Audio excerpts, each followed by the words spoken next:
நன்றி சொல்லவே உனக்கு என் மன்னவா வார்த்தை இல்லையே. தெய்வம் என்பதே எனக்கு நீ அல்லவா வேறு இல்லையே.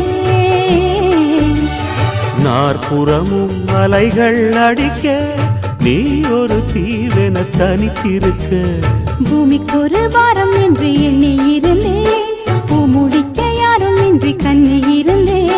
சொந்தமின்றி பந்தமின்றி நானும் இருந்தேன், பொட்டு ஒன்று தொட்டு வைத்து பூவை அடைந்தேன். நன்றி சொல்லவே உனக்கு என் மன்னவா வார்த்தை இல்லையே.